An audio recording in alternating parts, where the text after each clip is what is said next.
ధ్యానించాలి. ఈరోజు నేను ఒక క్లుప్తమైన వాక్యాన్ని చెప్పాలనుకుంటున్నాం. దేవుని యొక్క సన్నిధిలో దేవుని యొక్క తల్లి ప్రేమ ఏమంట, తల్లి ప్రేమ ఎలాగుంటుంది, తల్లులు తమ బిడ్డల కోసం ఎలాంటి ప్రేమలు చూపించారు, ఎలాంటి త్యాగాలు చేశారు తల్లులు తమ బిడ్డలను గొప్పవాళ్ళుగా చేయడానికి అనే దాని గురించి మీకు కొన్ని కార్యాలు నేను చూపిస్తాను. మొట్టమొదటిగా మనం చూసినట్లయితే ఆదికాండము 21వ అధ్యాయం 9-10 వాక్యాలు చూడండి. ఆదికాండం 21వ అధ్యాయం 9-10 వాక్యాలు చూడండి. అప్పుడు అబ్రహామునకు ఐగుప్తీయురాలైన హాగరు కనిన కుమారుడు పరిహసించుట శారా చూచి, ఈ దాసిని దీని కుమారుని వెళ్ళగొట్టుము, ఈ దాసి కుమారుడు నా కుమారుడైన ఇస్సాకుతో వారసుడై ఉండడని అబ్రహాముతో అనెను. ఇక్కడ మనం చూసినట్లయితే అప్పుడు అబ్రహామునకు ఐగుప్తీయురాలైన హాగరు కనిన కుమారుడు పరిహసించుట చూసి శారా చూసి, ఈ దాసిని దీని కుమారుని వెళ్ళగొట్టుమో అని చెప్పేసి ఆమె ఏం చేసిందంటే అబ్రహాం గారికి చెప్పింది. ఎవరు చెప్పిందంట? అబ్రహాం గారికి చెప్పింది, దాసిని దాని కుమారుడిని ఏం చేయాలంటే ఇక్కడి నుంచి వెళ్ళగొట్టుము అని చెప్పేసి అబ్రహాముతో ఈ యొక్క శారా చెప్పింది. ఎందుకంటే నా కుమారుడితో ఇస్సాకు అనే నా కుమారుడితో వాడు వారసుడు కానేరడు. ఎవరో దాసి కుమారుడు ఎవరంట? వారసుడు కానేరడు. కాబట్టి దాసి కుమారుడే ఏంటి, నా కుమారుడు మాత్రమే వారసుడు అవుతాడు. నేను అసలు భార్యని, నేను మొదటి భార్యని, కాబట్టి నా కుమారుడు మాత్రమే వారసుడు అవ్వాలని చెప్పేసి ఆమె కోరుకుంది. ఈ ఐగుప్తురాలు ఎవరో తెలుసా మీ అందరికీ? ఐగుప్తురాలు దాసి ఎవరో తెలుసా మీకు? దేశంలో కరువు వచ్చినప్పుడు అబ్రహాం ఎక్కడికి వెళ్ళాడు? ఈజిప్ట్కి వెళ్ళాడు. ఇస్సాకు కరువు వచ్చినప్పుడు ఎక్కడికి వెళ్ళాడు? ఐగుప్తుకి వెళ్ళాడు. యోసేపు కాలంలో కరువు వస్తే ఎక్కడ వెళ్ళారు? ఐగుప్తులు ఏముందంట? సర్వ సమృద్ధి ఉంది. పిరమిడ్లు కడతారు, చూసారు పిరమిడ్లు? దాని లోపల దాచి పెడతారు. ఆహారం కానీ ఏది కావాలన్నా కావలసినంత దాచి పెడతారు అనమాట. కాబట్టి వాళ్ళు నాగరికత అంటే టెక్నాలజీలో వాళ్ళు ఫస్ట్ నుంచి కూడా డెవలప్మెంట్లు ఉన్నవాళ్ళు అన్నమాట. అయితే ఇక్కడ మనం చూసేటైతే ఐగుప్తురాలు ఎవరు అంటే అబీమెలెకు కూతురు. అబీమెలెకు రాజు ఏం చేస్తాడు, శారా చాలా అందంగా ఉందని పని వాళ్ళందరూ పొగిడినప్పుడు ఆమె తీసుకుని వెళ్తాడు. తీసుకురండి, నా కోసం తీసుకుని చెప్తాడు. ఆ రాత్రి ఆమె దగ్గర ఉన్నప్పుడు దేవుడు వచ్చి మాట్లాడతాడు అబీమెలెకుతో. ఆమె ఒక అతనికి భార్య, ఆమె భర్త ప్రవక్త ఆయన్ని కొరకు ప్రార్థన చేస్తాడు. నువ్వు ఆమెను ముట్టుకోవద్దు, ఆమెను తీసుకెళ్ళి ఇచ్చేసేయి అని చెప్పేసి దేవుడు మాట్లాడతాడు. అప్పుడు ఆయన భయపడిపోయి, అయ్యో నువ్వు మా చెల్లి అని చెప్పి అబద్ధం చెప్పావు కదా, ఎందుకు ఇంత పాతకం అంటే ఇంత కీడు మామే తెస్తావంటే మీరు నన్ను చంపేసి ఆమె తీసుకుంటారేమో అని నా భార్య అని చెప్పకుండా నా చెల్లి అని చెప్తాడు. సరే బాబు, అయితే నువ్వు దయచేసి ఈమెను ఏం చేయాలి, ఇక్కడి నుంచి తీసుకొని వెళ్ళిపో, నేనేం పాపం చేయలేదు, దేవుని దృష్టిలో దేవుడే నాకు సాక్షి అని చెప్తాడు. చెప్పిన తర్వాత ఏం చేస్తాడంటే, నేను చేసిన తప్పు అంటే అది తప్పు చేయకపోయినా కూడా అంతవరకు నేను క్రియ చేశాను కాబట్టి అది తప్పే. కాబట్టి అప్పుడు ఏం చేస్తాడు, తన సొంత కుమార్తెని, ఎవరినంట? తన సొంత కుమార్తెని హాగర్ని ఏం చేస్తాడంటే, నీకు పని మనిషిగా దాసిగా ఇస్తానని చెప్పి రాజు కుమార్తెని వీళ్ళకి దాసిగా ఇస్తాడు. ఎవరు కుమార్తెని? రాజుగారి యొక్క కుమార్తెని, రాణిని, రాకుమారిని ఏం చేస్తాడంట, ఒక దాసిగా ఇస్తాడు. ఆమె ఈ హాగరు. పనికిమాలిన ఏం కాదు ఆమె. ఎవరు కుమార్తె? శారా రాజకుమార్తె ఏం కాదు. ఎవరు రాజకుమార్తె? హాగరే రాజకుమార్తె. ఏంటి, ఆమె ఐగుప్తు దేశంలో సర్వసమృద్ధికి వెళ్ళిన నాగరికత దేశంలో ఉన్నాం. అలాంటి దేశస్త్రాలని ఎక్కడ నా మీద కీడు తీసుకొస్తారు యెహోవా దేవుడు అని ఆ కీడుకు బదులుగా ఏం చేస్తున్నా, తన కుమార్తెని ఒక దాసిగా చేసి నీకు పని మనిషిగా ఇస్తాను, తీసుకెళ్ళిపో అని చెప్పేసి తన సొంత కుమార్తె ఇచ్చి పంపిస్తే అబీమెలెకు. అతను చాలా మంచి రాజు. అందుకే దేవుడు అతనితో మాట్లాడి అతనికి చెప్పాడు దేవుడు. కాబట్టి ఇలా కరువు వచ్చినప్పుడల్లా ఎక్కడికి పోతారు ఇలా చెప్పండి? ఐగుప్తుకి పోతారు. ఐగుప్తులో ఏముంటుంది? సర్వ సమృద్ధి అనేది ఉంటుంది. ఎందుకు చెప్తాండి ఇదంతా కూడా దేవుని బిడ్డలైనా మనందరం కూడా ఈ సత్యాన్ని చదువుతున్నాం. ఈ యొక్క హాగర్ని మరి హాగరు కుమారుడికి ఇస్సాకుకి క్లాష్ అయింది. ఎవరికంట? ఇస్సాకుకి ఇష్మాయిల్కి ఏమైందంట, గొడవ జరిగింది. వీడు పెద్దోడు కదా, ఎవరు హాగరు కొడుకు పెద్దోడు కాబట్టి కొద్దిగా వీడిని కొంచెం అపహాసం అంటే బ్లేమ్ చేయటము, వాడిని ఎగతాళి చేయడం, పిల్లోడు కదా కొంచెం ఇదిగా చేశాడు అనమాట. అది వాళ్ళ అమ్మకి నచ్చలేదు. ఎవరికి నచ్చలేదు? శారాకి నచ్చలేదు. నా కొడుకునే ఏంటి వాడు అనేది, వాడు దాసి కుమారుడు, దాసి కొడుకు అని చెప్పేసి ఫైర్ అయిపోయి ఎక్కడికి పోయింది? అబ్రహాం దగ్గరికి పోయింది. అబ్రహామా నువ్వు దాన్ని ఎల్లగొట్టు అంటుంది. ఆయన చెప్పాడు, అది నీ దాసి, నీ ఎదుట ఉంది, నువ్వేమన్నా చేసుకోపో అని చెప్పాడు. చెప్పిన తర్వాత అబ్రహాం ఏం చేస్తాడంటే, ఇంకా సర్లే ఇక్కడ వద్దులే అని చెప్పేసి మంచిగా ఆహారం సిద్ధపరిచి నీళ్లు సిద్ధపరిచి ఆమెను తీసుకుని వెళ్ళి ఏం చేశాడు, కొంత దూరం ఎడారిలో ఐగుప్తు రూట్లో వదిలేసి వచ్చేసాడు. వెళ్ళిపోమని చెప్పేసి వచ్చేసాడు. ఎవరో? అబ్రహాం, నువ్వు వద్దు, నీ కుమారుడు వద్దు, నువ్వు మాకు పని చేయాల్సిన అవసరం లేదు, వెళ్ళిపో అని చెప్పేసి పంపించాడు. ఆ తర్వాత ఆమె వెళ్ళిపోయిన తర్వాత ఆయన కొడుకులు అందరూ ఏం చేస్తారంట, మంచి సంతానం. ఏదోము దేశం, ఏదోమిలు అంటే అరబ్ దేశం, సౌదీ అరేబియా. ఇవాళ పెట్రోల్ ఫస్ట్ తీసిందే అరేబియా, సౌదీలో. ఈరోజు కోట్లు ఆస్తుంది సౌదీలో. నేను మొన్న సౌదీలో ఒక బ్రదర్ నాడు, సిస్టర్ల మరిది, ఆయన్ని అడిగాను సౌదీ ఎంత ఉంటుందని అడిగాను స్థలం. ఆయన చెప్పాడు, మన ఇండియా జనాలు 2 అంతలు పట్టవచ్చు అక్కడ అని చెప్పాడు. ఎంతంట? మన ఇండియా జనాలు 140 కోట్ల మంది, 280 కోట్ల మంది ఉండొచ్చు అక్కడ. అంత స్థలం ఉంది, జనాలు లేరు, అంతా ఎడారి. ఎక్కడ చూసినా పెట్రోల్ వస్తుంది, ఎక్కడ తవ్వినా పెట్రోల్ వస్తుంది. చూడండి.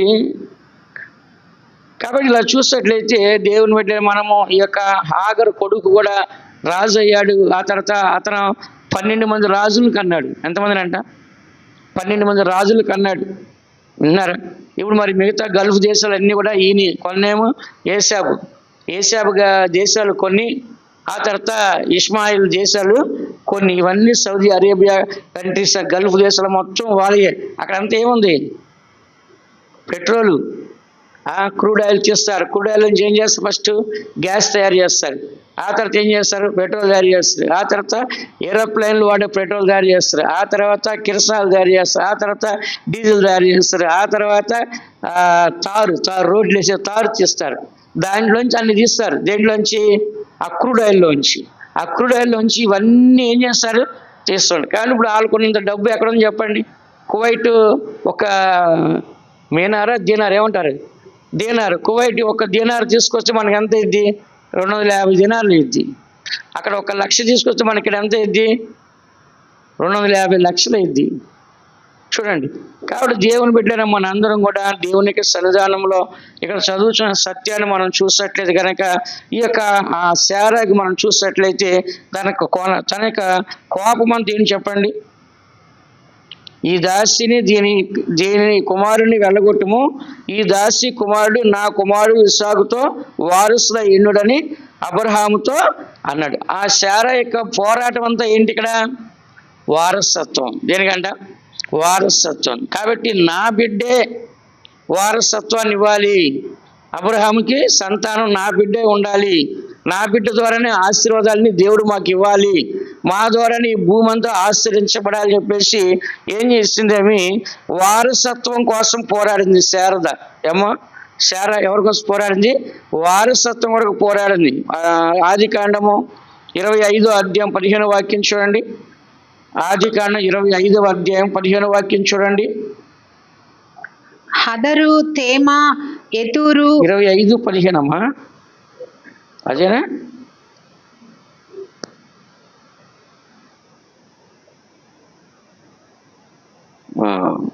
ఆదికాండం 25:5. సారీ. అబ్రహాము తనకు కలిగినది యావత్తు ఇస్సాకుకిచ్చెను. కాబట్టి ఇక్కడ మనం చూసినట్లయితే అబ్రహాము కలిగిన మొత్తం ఎవరికి ఇచ్చాడు? ఇస్సాకుకి ఇచ్చాడు. కాబట్టి వారసత్వం ఎవరికి వచ్చింది? ఇస్సాకే వచ్చింది. కెతూరా ఉంది ఆయనకి. ఎన్నో భార్య ఆమె? 3వ భార్య. ఆమెకు కూడా చాలా మంది పిల్లలు ఉన్నారు. కానీ వాళ్ళ పిల్లలందరికీ ఏం చేస్తాడంట? బహుమానాలు ఇచ్చేసి పంపిస్తాడు. కానీ వాళ్ళకి వారసత్వాన్ని కానీ ఆస్తి మీద హక్కు కానీ ఏమాత్రం ఇవ్వనే ఇవ్వలేదు. కాబట్టి ఇప్పుడు శారా ఎందుకు పోరాడింది చెప్పండి? తన కుమారుడి మీద ఉన్న ప్రేమతో, నా కుమారుడే వారసత్వం ఉండాలి, నా కుమారుడు ద్వారానే వారసత్వం రావాలని చెప్పేసి ఆమె ఏం చేస్తుంటే ఆగరితో పోరాడి ఆగరిని వెళ్ళగొట్టింది. అంటే దాసి అంటే బానిసత్వం. అంటే మనం కూడా ఏం చేయాలంటే మన జీవితంలో మనము ఆశీర్వాదానికి వారసులుగా ఉండాలంటే దాసత్వం అనే ఒక జీవితాన్ని మనలోంచి బయటికి తొలగించాలి. బానిసత్వం అనే జీవితాన్ని మనలోంచి తొలగించాలి. అనుకోని విధముగా మరి హాగర్ని సంతానం కొరకు తీసుకోవాల్సి వచ్చింది. కానీ తర్వాత వీళ్ళకి సంతానం కలిగిన తర్వాత ఆమెతో అవసరం లేకుండా పోయింది. అలాగనే కొన్ని సందర్భాల్లో మనం కొన్ని తప్పులు చేయడానికి, కొన్ని కార్యాలకి, కొంతమంది మనుషులకి దాసులుగా బానిసగా కూడా కొన్ని సందర్భాలు, సిచ్యువేషన్లు అట్లా వస్తుంటాయి. కానీ ఆ తర్వాత మనం దాని తప్పు తెలుసుకుని దాన్ని ఏం చేయాలి? బానిసత్వ జీవితాన్ని, దాస్య జీవితాన్ని ఏం చేయాలి? మనము తొలగించేవారుగా మనము కనపడాలి. అందుకని దేవుని బిడ్డల మన అందరం కూడా దేవునికి సన్నిధిలో శారాకున్న ప్రేమ దేని కొరకంటే తన కుమారుడిని వారసుని చేయాలి. అందుకని మనం కూడా ఈ దినాల్లో తల్లులందరూ కూడా ఏం చేయాలంటే మన పిల్లల్ని ఆశీర్వాదానికి వారసులుగా చేయాలని చెప్పేసి మనం ప్రయాసపడాలి. దేవుని సన్నిధిలో ప్రార్థన చేసి ఏ విధంగా చేసినా సరే నా బిడ్డల భవిష్యత్తులో ఉన్నత స్థాయిలో ఉండాలని చెప్పేసి తల్లులు ఎవరి దగ్గర పోరాడాలి?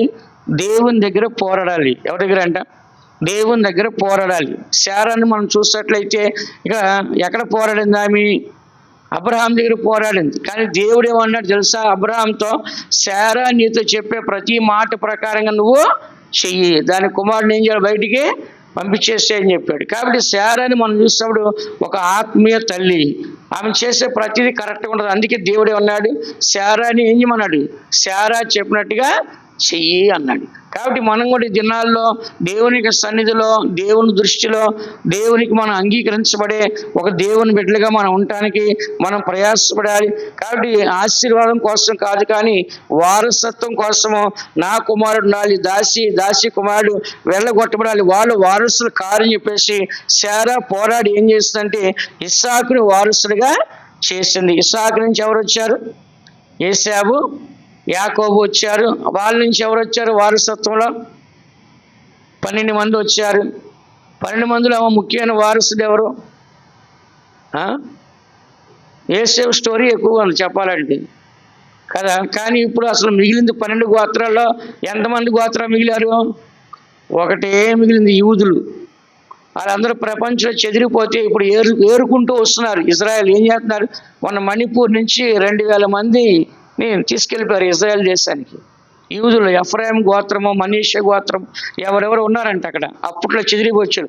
2000 సంవత్సరాల క్రితం వాళ్ళ బ్లడ్ డిఎన్ఏ టెస్ట్ చేసి ఏ గోత్రమో తెలుసుకొని వాళ్ళని తీసుకుని వెళ్ళిపోయారు. వాళ్ళు డిఎన్ఏ టెస్ట్ చేసి వాళ్ళందరిని కూడా మొన్న 2000 మంది 3000 మందిలో మణిపూర్ నుంచి తీసుకుని వెళ్ళిపోయారు. ఫ్లైట్లు పెట్టి సపరేట్గా అందరూ తీసుకొని ఇజ్రాయెల్ దేశాన్ని తీసుకెళ్ళిపోయి అక్కడ పెట్టారు ఇప్పుడు ప్రస్తుతానికి. కాబట్టి ఎందుకు చెప్తున్నా అంటే వాళ్ళ గోత్రాలు 12 గోత్రాలు అయినప్పటికీ చివరిగా మిగిలింది ఎన్ని గోత్రాలు చెప్పండి? ఒక గోత్రమే మిగిలింది. ఎన్ని గోత్రాలు అంట? ఒక గోత్రం. కానీ మిగతా చెదిరిపోయి ఎక్కడెక్కడో 1, 2 అడప ఉన్నారు, పారిపోయి దాక్కొని. వాళ్ళందరూ డిఎన్ఏ టెస్ట్ చేసి వాళ్ళందరూ ఏం చేస్తారు? వాళ్ళు వెనక్కి తీసుకొని వస్తారు. మన పాట కూడా కట్టారు, యూదులను తమ దేశంకు తిరిగి వచ్చుచుండే. కాబట్టి అందరూ ఏం చేస్తున్నారు? చివరికి మళ్ళా ఆ దేశానికి ఏం చేస్తారంట? వస్తారు. వచ్చిన తర్వాత ఆ దేవాలయము కట్టబడుద్ది. విన్నారా? అందరూ వచ్చినారు సంతోషంగా. ఆ దేవాలయం మళ్ళా యెరూషలేములో కట్టబడుద్ది. అయితే ఇక్కడ ఎందుకు చదువుతున్నామంటే ఇక్కడ మనం చూసినట్లయితే ఇస్సాకు వచ్చాడు, ఇస్సాకు నుంచి ఏశావు, యాకోబు వచ్చారు. వాళ్ళ నుంచి యూదులు, మరి బెన్యామీను, ఎఫ్రాయిము, మనీషా, ఇలాగా దాను, వీళ్ళందరూ వచ్చారు. వచ్చిన తర్వాత వాళ్ళందరూ గోత్రాల్లో చివరిగా మిగిలిపోయింది ఒకే ఒక గోత్రం. ఆ ఒక్క గోత్రం ప్రపంచం అందరితో యుద్ధం చేయడానికి సిద్ధంగా ఉంది. అదే ఇజ్రాయెల్ దేశం. ఏ దేశం అంట? ఇజ్రాయెల్. వాళ్ళు నిత్యము 365 రోజులు యుద్ధం చేస్తారు. వాళ్ళు అట్లా యుద్ధం చేసి ఇంకో దేశం అడుక్కు తినడానికి కూడా పనికిరాదు, ఇంకా తిండి కూడా ఉండదు వాళ్ళకి. కానీ వాళ్ళు అన్ని యుద్ధాలు చేసి కూడా సమృద్ధిగా తింటున్నారు, సమృద్ధిగా ఏ కొదువు లేకుండా వాళ్ళు మంచిగా ఉన్నారు. ఎందుకు చెప్తున్నా అంటే దేవుని బిడ్డలైన మనము అదొక ఆశీర్వాదం, దేవుడు ఇచ్చిన ఆశీర్వాదం. దేవుడు ఆశీర్వదించిన భూమిలో పుట్టారు వాళ్ళు. ఎక్కడ పుట్టారంట? దేవుడు ఆశీర్వదించిన భూమిలో వాళ్ళు పుట్టారు. కాబట్టి ఈ దినం కూడా ఇజ్రాయేలీ ప్రజలు ఎంతో ఆశీర్వాదంగా ఉన్నారు. ఒక బాంబు వేయాలంటే ఎన్నో లక్షల ఇద్ది, ఎన్నో కోట్ల ఇద్ది. అలాంటి బాంబులు 24 గంటలు వేస్తూనే ఉంటారు. అప్పుడు ఎన్ని మిలియన్ కోట్లు ఖర్చు అయ్యి దానికి యుద్ధానికి, అయినా కూడా వెనకాడు. ఎంతమంది శత్రువులు ఎటు నుంచి వచ్చినా అసలు ఒక దేశంలోకి వెళ్ళి ఒక 10 బాంబులు వేస్తే 10 ప్లేసులు బ్లాస్ట్ అయిపోతాయి. Airport, bus stand, railway station, ఇట్లా కొన్ని ముఖ్యమైన స్థలాలు ఉంటాయి కదా. అలాంటి 10 స్థలాల్లో 10 బాంబులు ఎత్తితే చాలా నాశనం అయింది. కానీ వాళ్ళు వేసే బాంబులు ఎట్లా ఉన్నాయంటే లెబనాన్ మొత్తం తుడిచేస్తారు, దేశాన్ని గాజా మొత్తం తుడిచేస్తారు, సిరియా మొత్తం తుడిచేస్తారు. వాళ్ళు వెళ్ళారంటే ఆ దేశంలో ఒక బిల్డింగ్ ఉండదు, ఇంకా ఒక బిల్డింగ్ కూడా ఉండదు. అంటే అన్ని బాంబులు ఏంటి ఎంత ఖర్చు అయ్యిద్ది ఆలోచించిన. అన్ని బాంబులే అంటే ఒక్క బిల్డింగ్ కూడా లేకుండా ఒక దేశాన్ని నాశనం చేయాలంటే, ఒక ఊరు కాదు ఒక దేశాన్ని నాశనం చేయాలంటే ఎంతో ఖర్చు అయింది. అయినా కూడా వాళ్ళు వెనకాడరు. అందుకని దేవుని బిడ్డనే మనందరం కూడా ఈ యొక్క శారా యొక్క వారసులు ఎవరు చెప్పండి? ఇస్సాకు. రెండోదిగా మనం చూసినట్లయితే ఈమె తన కుమారుని వారసుని చేసిన తల్లి ప్రేమతో. ఏ ప్రేమతో అంట చెప్పండి అందరూ? తల్లి ప్రేమతో ఏం చేస్తుందంట? తన కుమారుణ్ణి వారసుని చేస్తుంది. రెండోదిగా మనం చూస్తే హాగరు గురించి కూడా మనం చూద్దాం. ఆదికాండం 21వ అధ్యాయం 16వ వాక్యం. ఈ పిల్లవాని చావు నేను చూడలేనని అనుకుని వింటివేత దూరము వెళ్ళి అతనికి ఎదురుగా కూర్చుండెను. ఆమె ఎదురుగా కూర్చుండి ఎలుగెత్తి ఏడ్చెను. చదవండి. దేవుడు ఆ చిన్నవాని మొరను వినెను. అప్పుడు దేవుని దూత ఆకాశము నుండి హాగరును పిలిచి, హాగరు, నీకేమి వచ్చినది? భయపడకుము. ఆ చిన్నవాడున్న చోట దేవుడు వాని స్వరము విని ఉన్నాడు. నీవు లేచి ఆ చిన్నవాని లేవనెత్తి నీ చేత పట్టుకొనుము. వారిని గొప్ప జనముగా చేసేదనని ఆమెతో అనెను. ఇక్కడ మనం చూసినట్లయితే హాగర్ని పంపించేశాడు. ఎవరో? అబ్రహాం గారు. ఏం చేస్తాడు? హాగర్ని ఏం చేస్తాడు? దాసిని తీసుకెళ్ళి, అమ్మ నువ్వు పని చేయొద్దు, మాకు వారసుని ఇవ్వద్దు, నీకు దండం, నీ సేవలకు దండము, నీ దేశానికి వెళ్ళిపో అని చెప్పేసి ఐగుప్తు దేశం సైడ్ ఏం చేశాడు? దారి చూపించి ఆహారం, నీళ్ళు ఇచ్చి పంపిస్తాడు. అప్పుడు అక్కడ ఉన్నది ఏంటంటే దారులన్నీ ఎడారులు. ఒక చెట్టు ఉండదు, ఒక నీరు ఉండదు, ఒక నీళ్లు ఉండవు, ఏమీ ఉండవు. అలాంటి ఎడారులు ఏమైంది? ఆహారం అయిపోయింది. వాళ్ళు నడిచి ప్రయాణం చేయాలి. ఇశ్రాయేలు ప్రజలు కానాన్ దేశానికి ప్రయాణం చేయడానికి ఎన్ని సంవత్సరాలు పట్టింది? 40 సంవత్సరాలు పట్టింది. కానీ 40 సంవత్సరాలు కాదు, 40 రోజులు పట్టింది దాన్ని నడిస్తే. ఎన్ని రోజులంట? 40 రోజులు పట్టే ప్రయాణం. వాళ్ళు చేసిన ప్రయాణం ఏమైందంట? దేవుని మీద కొనుక్కొని అడి చేసి ఇది చేసి ఆఖరికి 40 సంవత్సరాలు. అంటే ఇప్పుడు 40 రోజుల ప్రయాణానికి కొంత ఆహారం ఇచ్చి నీళ్ళు ఇచ్చి పంపిస్తే అది దారి మధ్యలో అయిపోయింది. అప్పుడు ఆ బిడ్డ కూడా చచ్చిపోయే పరిస్థితికి వచ్చినప్పుడు ఈ 16 వాక్యంలో ఈ పిల్లవాని చావు నేను చూడలేనని అనుకొని విట్టి దూరము వెళ్ళి అతనికి ఎదురుగా కూర్చోండి. ఆమె ఏడుస్తూ దేవుని దగ్గర ప్రార్థన చేస్తుంది. అప్పుడు దేవుడు ఆ చిన్నవాని మొరను వినెను. అప్పుడు దేవుని దూత ఆకాశం నుండి హాగరు అని పిలిచి, హాగరు నీకేం వచ్చిందని భయపడకమో, ఈ చిన్నవాని చోటు దేవుడు వాని స్వరం విని ఉన్నాడు. నీవు లేచి ఆ చిన్నవాని లేవనెత్తి నీ చేత పట్టుకునమో, వారిని గొప్ప జనముగా చేసేదను. దేవుడు ఏం చేస్తాడంట? వాగ్దానము చేస్తాడు. ఆమె కూడా ఎవరు చెప్పండి? హాగరు రాజకుమార్తె. ఎవరంటే ఆమె రాజకుమార్తె. కాబట్టి దేవుడు ఏం చేస్తాడు? నీకు కూడా అన్యాయం జరగకుండా నీకు కూడా పిల్లల్ని నేను ఏం చేస్తాను? గొప్ప జనంగా చేస్తా అని చెప్పాడు. ఇప్పుడు 12 రాజులు ఉన్నారు. వాళ్ళు ఎవరు రాజులు? ఇష్మాయిల్ సంతానం. ఎవరి సంతానం అంట చెప్పండి? ఇష్మాయిల్ సంతానం ఎంతమంది అంట? 12 మంది రాజులు. ఎవరు? వాళ్ళు గల్ఫ్ దేశంతాలే. కువైట్, ఖతారు, అరేబియా, తర్వాత యమను, ఈ అన్ని దేశాలు మనం చూసినట్లయితే కనుక ఎంతమంది ఉన్నారంట? 12 మంది రాజు ఉన్నారు. ఇప్పుడు అక్కడంతా రాజు పరిపాలన, మంది ప్రజా పరిపాలన. మంది ప్రజలు ఎన్నుకున్న వాడే ఇక్కడ మనకి ప్రధానమంత్రి, ముఖ్యమంత్రి ఇక్కడ. ఇంకా అటు అరబ్ దేశాలు మొత్తం ఇప్పటికీ రాజులే పరిపాలన చేస్తారు. విన్నారా? రాజులు పరిపాలన ఇప్పుడు కూడా ఆ దేశాలు మొత్తం కూడా రాజ్య పరిపాలన జరుగుతుంది. ఈ 12 మంది రాజులు ఎవరో? ఇష్మాయిల్. వీళ్ళు అరబికులు. ఎవరంట? అరబికులు. ఫస్ట్ ముస్లిమ్స్ ఎవరో? ఏసావు సంతానం. ఆ తర్వాత అరబిక్లో ఎవరి సంతానము? ఇష్మాయిల్ సంతానం. చెప్పండి, ఎవరి సంతానం అంట? ఇష్మాయిల్ సంతానం. ఇప్పుడు ఈ రెండిట్లు కూడా పడదు, మళ్ళీ వాళ్ళకి పడదు. ఇప్పుడు చూడండి, ఇరాన్ వాడు పోయి అన్ని ముస్లిం దేశాల్లో బాంబులు వేస్తున్నాడు. పడితే వేస్తారా? అట్లా వేస్తారా? వేయరు కదా. అలా నష్టపరచరు కదా. కాబట్టి ఇట్లా నష్టపరుస్తూ ఉన్నారు. కాబట్టి ఇలా చూస్తే వాళ్ళకి కూడా ఏం చేయదంటే అక్కడ పడదు. అందుకని దేవుని బిడ్డలైనా మన అందరం ఇక్కడ చదువుతున్నాం. ఇక్కడ దేవుడు అక్కడ ఆగరుతో మాట్లాడలేదా? దేవుడు ఆగరును కూడా ఆశ్రయించాడు లేదా? తన కుమారుని ఆశ్రయించాడు లేదా? ఇప్పుడు గల్ఫ్ దేశాలకు పోతున్నాడు. మొన్న మన సైని కూడా చెప్తుంది, ఇంటర్మీడియట్ అయిపోయింది, నేను నెక్స్ట్ ఏం చదివేసి నేను అబ్రాడ్ వెళ్తాను, అబ్రాడ్లో జాబ్ సంపాదిస్తాను. ఇప్పుడు అందరికీ ఎక్కడికి వెళ్తున్నారు? ఇప్పుడు అబ్రాడ్, సౌదీ, గల్ఫ్ ఎక్కడికి వెళ్తున్నారు? అరబ్ దేశాలుగా పోతాయి. ఇక్కడ అన్నీ ఉన్నాయి మనకి, నేల, నిప్పు, నీరు, నదులు, సముద్రం అన్నీ ఉండి కూడా మన వాళ్ళు ఎక్కడికి పోతున్నారు? ఎడారికి పోతున్నారు. ఎక్కడికంట? అన్నీ ఉండి ఇక్కడ గతి లేదు, ఇక్కడ చేత కాదు బతకటం మనకి. మనం ఎక్కడికి పోతున్నాము? ఎడారికి పోతున్నాం మనం. ఎందుకు చెప్తున్నానంటే వాళ్ళ దేశాన్ని దేవుడు ఆశ్రయించాడు. 12 మంది రాజులు వాళ్ళు ఇప్పటికీ పరిపాలన చేస్తున్నారు. దేశాలన్నీ కూడా అతని సంతానం దేవుడు ఆశ్రయించాడు. కాబట్టి ఎందుకు చెప్తున్నాడు ఇదంతా కూడా ఇక్కడ చదువుతున్నామో, దేవుడు హాగరుతో మాట్లాడి ఆ చిన్నవానికి ఏమీ కాదు, భయపడవద్దు అని చెప్పి అతను గొప్ప జనముగా చేస్తా అని చెప్పాడు. అక్కడ 19వ వాక్యంలో, మరియు దేవుడు ఆమె కన్నులు తెరిచినందున ఆమె నీళ్లు ఊట చూచి వెళ్ళి ఆ తిత్తిని నీళ్లతో నింపి చిన్నవానికి ఏం చేసిందంట? త్రాగించింది. ఆ తర్వాత అతడు చాలా గొప్పవాడిగా అయ్యాడు. అతనికి 21వ వాక్యంలో హాగర్ ఏం చేస్తుందంట? ఐగుప్తు దేశంలోంచి ఒక స్త్రీని తెచ్చి అతనికి పెండ్లి చేసింది. ఎక్కడిని తీసుకొచ్చింది చెప్పండి? తన దేశానికి వెళ్ళి తీసుకుని వచ్చే పెళ్లి చేసింది. మనమైతే ఏం చేస్తున్నాం?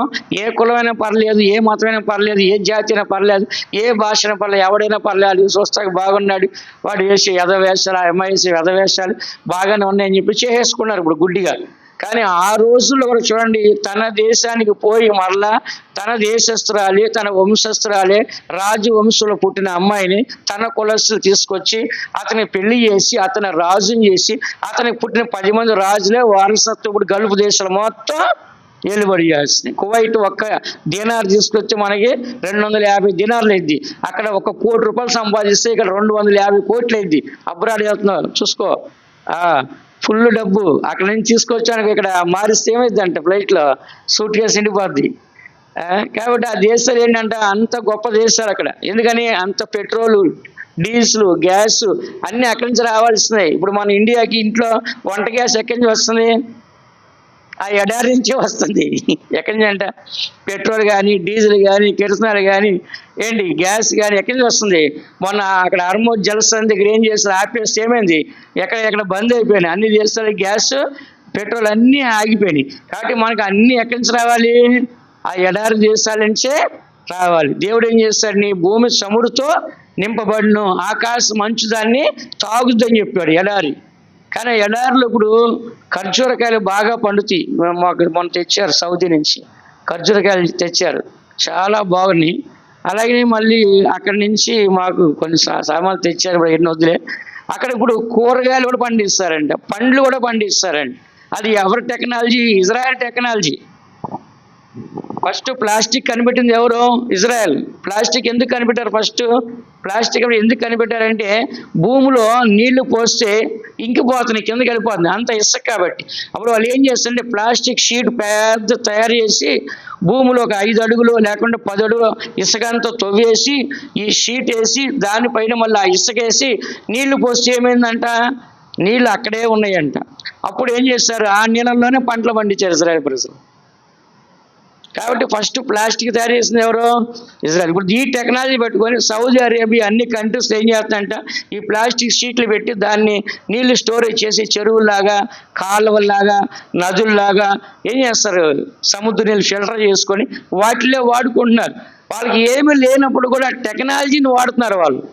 టెక్నాలజీ ఉప్పు నీళ్ళే వాళ్ళకి ఫిల్టర్ చేసి తాగుతారు. వాళ్ళకి మంచి నీళ్ళే వాళ్ళకి, సముద్ర నీళ్ళే వాళ్ళు తాగేది. మనం తాగలమా చెప్పండి? తాగల. మనం తీయగా ఉండే నీళ్ళు పెన్నా నది నీళ్ళు తాగుతున్నాం. మనం పెన్నా నది నీళ్ళు ఏం చేస్తున్నాము? ఫుల్గా తాగుతున్నాం మనం. వాళ్ళకి ఆ నీళ్ళు లేవు, సముద్రం నీళ్ళనే ఫిల్టర్ చేసుకుని తాగాలి. ఎందుకు చెప్తున్నానంటే ఆ దేశాలన్నీ కూడా ఆశ్రయించాడు దేవుడు. అబ్రహామును ఆశ్రయించాడు, అబ్రహాం యొక్క సంతానాన్ని ఇష్మాయిల్ను ఆశ్రయించాడు, ఇసాకును ఆశ్రయించాడు. వాళ్ళ సంతానం తర్వాత కూడా జనరేషన్ ఏం చేశాడు, దేవుడు ఆశ్రయించాడు. మూడో వ్యక్తిని మనం చూద్దాం. ఇక్కడ ఎవరంటే మొట్టమొదటి వ్యక్తి శారమ్మ తన ప్రేమ చేత తన కుమారుడిని వారసుని చేసుకుంది, పోరాడింది. హాగర్ ఏం చేసింది, తన కుమారుడి ప్రాణం బ్రతికించుకొని అతన్ని ఒక రాజుని చేసుకుంది. ఆ తర్వాత ఇంకెవరు, రెబకమ్మ. ఎవరంట, మన రెబకమ్మ సంగతి మీ అందరూ తెలుసు కదా. ఆదికాండం 25వ అధ్యాయం 28వ వాక్యం చూడండి.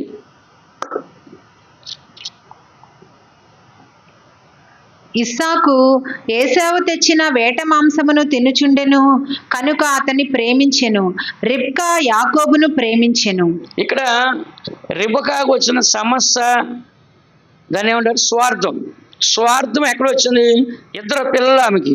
ఎంతమంది అంట, ఇద్దరు పిల్లలు. అయితే ఈ యొక్క ఎవరిద్దరు పిల్లలు, ఏశావు యాకోబు. అయితే ఇక్కడ ఏం జరిగింది చెప్పండి, మిస్టేక్ తెలుసు వాళ్ళు చెప్పండి. ఇప్పుడు చదివాం వాక్యం, దాంట్లో ఉన్న క్వశ్చన్ ఆన్సర్ అక్కడే ఉంది. ఏం చదివాం, ఏముంది అక్కడ,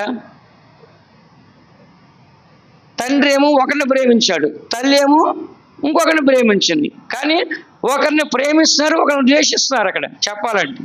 అంటే ఇక్కడ ఏంటంటే ఇద్దరిని సమానంగా ప్రేమించట్లా. తల్లి పార్టీ ఒకరు, తండ్రి పార్టీ ఒకరు. మీ ఇళ్ళలో కూడా అట్లానా, మీ ఇళ్ళల్లో కూడా పిల్లలు అట్లా ఉన్నారా మీ తల్లిదండ్రులు?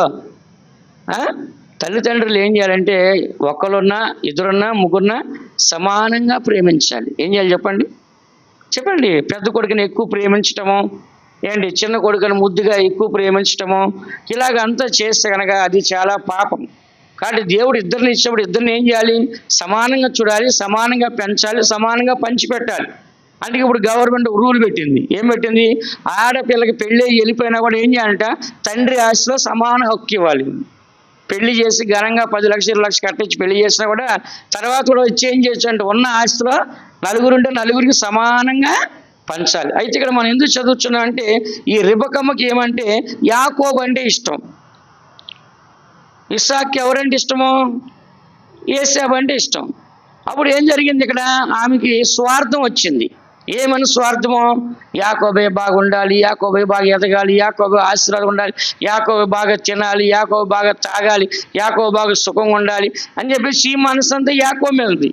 తండ్రి ఏం చేస్తున్నాడు, ఏశావు పోయి వేటాడి మాంసం తెచ్చి నాకు రుచిగా మంచి నాన్ వెజ్ పెడుతున్నాడు, రోజుకు రకం నాన్ వెజ్ పెడుతున్నాడు, వీడే నన్ను బాగా చూస్తున్నాడు కాబట్టి నేను వీడిని ఆశ్రయించాలని చెప్పేసి ఆయన కోరుకున్నాడు. అయితే చివరికి ఇస్సాకు ఏమన్నాడు, నేను మంచి ఆహారం తిని నేను నిన్ను దీవిస్తాను, ఏశావా నువ్వు పోయి ఆహారం తీసుకురా అని చెప్పాడు. ఈ మాట ఎవరిన్నారు, రెబకా ఈనింది. ఈనేసి భలే పని చేస్తాడు, పెద్దోడిని దీవిస్తాడు, నాకు ఇష్టమైనది యాకోబు కదా, నా స్వార్థం కొరకు ఏం చేయాలి, యాకోబుని నేను ప్రేమిస్తాను కాబట్టి ఆ ఆశీర్వాదాన్ని యాకోబు రావాలని చెప్పి ఏశావు వెళ్ళి వేటాడి వచ్చేలోపు వీళ్ళమ్మ ఇంట్లో ఉన్న గొర్రె పిల్లను కోసేసి ఏంటి అలా అన్నయ్యకి రోమం చర్మం వెంట్రుకల చర్మం ఆ గొర్రె యొక్క చర్మాన్ని తీసుకొచ్చి వీడికి అంటించేసి వంట చేసి పంపించేసింది. అలా తినేసి ఇతను దీవించేస్తని చెప్పేసి పంపిస్తే ఆయన డౌట్ వచ్చింది. ఎక్కడ డౌట్ వచ్చింది, చేతులు ఏశావే కానీ స్వరం యాకోబుది, సరే ఏదో ఒకటి అని చెప్పి తినేసి ఏం చేశాడు, దీవించేశాడు. డౌట్ వచ్చింది ఆయనకి. తీరా తల్లి ఏం చేసింది, హ్యాపీ. ఎందుకని తన స్వార్థం ఆమె చూసుకుంది, ఈ బిడ్డే రావాలి ఆశీర్వాదం ఉందని. తీరా ఏశావు ఏం చేశాడు, కష్టపడి వేటాడి మాంసం తీసుకొచ్చి నాయనా తిను, నన్ను దీవించండి, ఎక్కడైనా దీవించేది అన్నీ అయిపోయినాయి. వాడు వచ్చి మొత్తం కొట్టుకొని వెళ్ళిపోయాడు. యాకోబు అంటే ఏంటి అర్థము చెప్పండి, మోసగాడు. అన్నయ్యని ఏం చేస్తాంట, తల్లి గర్భంలో నుంచి ఏం చేస్తాంట, కాళ్ళు పట్టుకుని బయటకు వచ్చాడు. వాడు కాళ్ళు పట్టుకుని ఏం చేస్తాంట బయటకు వచ్చాడు. అలా యాకోబు చాలా మోసగాడు. చిక్కుడుకాయ కూర పెట్టి ఏం చేశాడు, మోసం చేశాడు. ఇక్కడ కూడా ఏం చేశాడు, తండ్రికి ఆశీర్వాదాన్ని కొట్టేశాడు. కాబట్టి యాకోబు చాలా మోసగాడు. కాబట్టి తల్లి ఏం చేస్తుందంటే రిబకా చేసిన తప్పు, ఒకటి కొడుకుని మోసగాడిని చేసింది, ఇంకో కొడుకుని శాపగ్రస్తం చేసింది.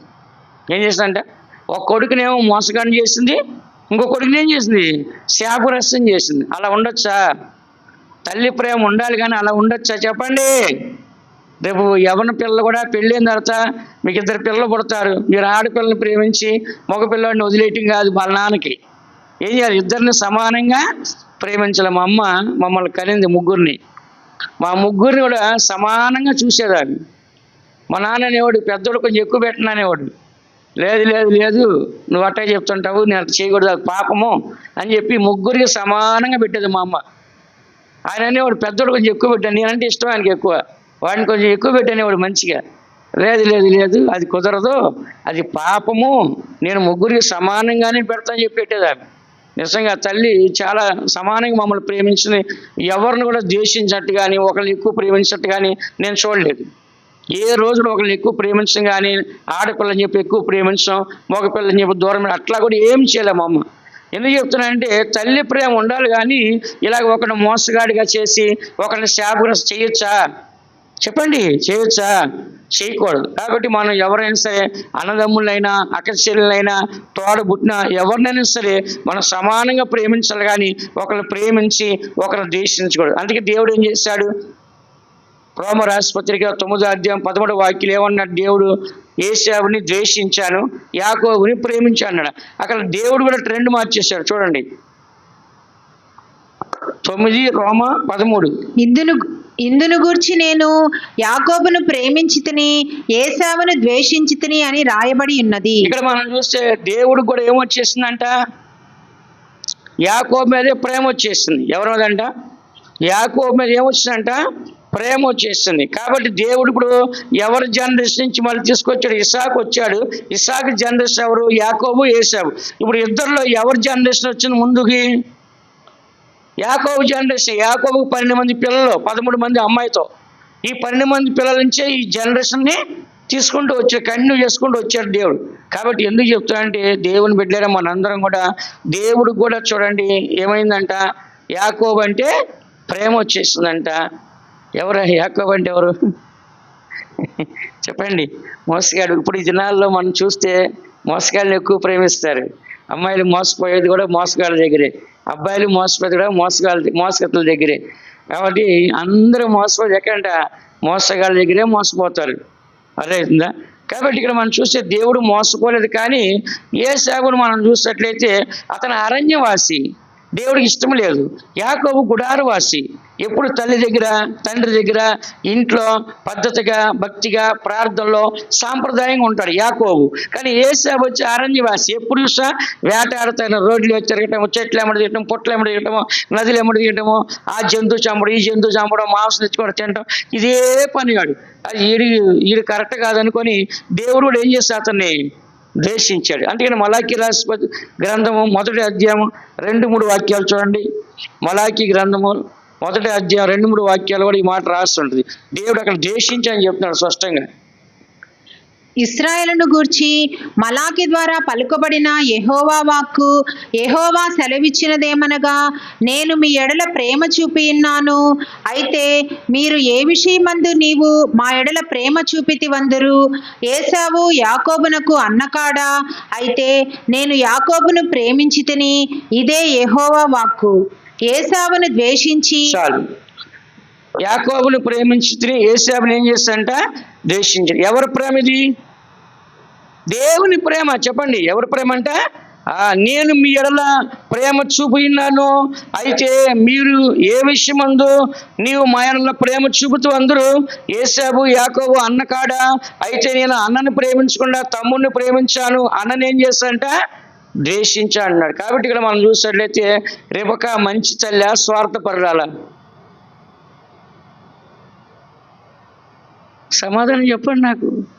రెబెకా మంచి తల్లి, స్వార్థపరురాలా? స్వార్థపరురాలు. కాబట్టి దేవుని బిడ్డలారా, మనము దేవుడు స్వార్థపరుడు కాదు, కానీ దేవుడికి కావలసిన వారు ఎవరంట, భక్తిగా ఆత్మీయంగా ప్రార్థనలో దేవుని సన్నిధిలో దేవుని స్తుతించేవారు, బైబిల్ చదివేవారు, దేవుని యొక్క దర్శనాల కొరకు ఎదురు చూసేవారు, దేవుని యొక్క రాకడ కొరకు ఎదురు చూసేవారు. అంటే ఇష్టం. ఏదో గాలిగా తిరిగి వాళ్ళని దేవుడు ఇష్టపడతాడా? ఇష్టపడ్డు. ఇప్పుడు ఇంటికాడ ఇంట్లో 2 పిల్లలు ఉంటారు. ఒకడు ఎప్పుడు ఊరి మీద తిరుగుతాడు గాలిగా, ఎప్పుడు వస్తాడో తెలియదు, ఎప్పుడు వెళ్తాడో తెలియదు, ఎప్పుడు తింటాడో తెలియదు. ఒకడు ఏం చేస్తాడు, ఎప్పుడు ఇంట్లోనే ఉండి టయానికి తింటాడు, టయానికి పండుకుంటాడు, తల్లిదండ్రుల మాట వింటాడు, చెప్పిన పని చేస్తాడు. తల్లిదండ్రులు ఎవరిని ఇష్టపడతారు చెప్పండి? ఇంటికాడ ఉండేవాడిని ఇష్టపడతారా, గాలిగా తిరిగేవాడిని ఇష్టపడతారా? ఇంటికాడ ఉండేవాడిని ఇష్టపడతారు కదా. అందుకని దేవుని బిడ్డలారా, మనము గుడారు వాసి ఉండాలా, అరణ్యవాసి ఉండాలా? చెప్పండి. గుడారు వాసి ఎవరు? యాకోబు. అరణ్యవాసి ఎవరు? దేవుడు ఎవరిని ఇష్టపడ్డాడు? అందుకని దేవుని బిడ్డలారా, మనము మోసగాళ్ళు ఉండొచ్చు, పాపులు ఉండొచ్చు. అయితే మన పాపాలు దేవుడు క్షమిస్తాడు, మనం కూడా ఒప్పుకొని విడిచిపెట్టుకోవాలి. అయితే మనం దేవుని దృష్టిలో దేవుడు ఏమంటున్నాడు? ప్రేమ. నేను ప్రేమించాను అంటున్నాడు. ఆ ప్రేమ ఎలాగుంటుందండి? యాకోబుని ప్రేమించాను, ఏశావుని ఏం చేస్తాడంట? ద్వేషించాడు. కాబట్టి దేవుడు ఎందుకు ద్వేషించాడంటే అతని యొక్క పద్ధతి బాలని చెప్పేసి ద్వేషించాడు. 4వది మనం చూసినట్లయితే ఏకోబేత్ అంటే మోషే యొక్క తల్లి. నిర్గమాకాండము 2వ అధ్యాయం 3-4 వాక్యాలు చూడండి. ఏకోబేత్.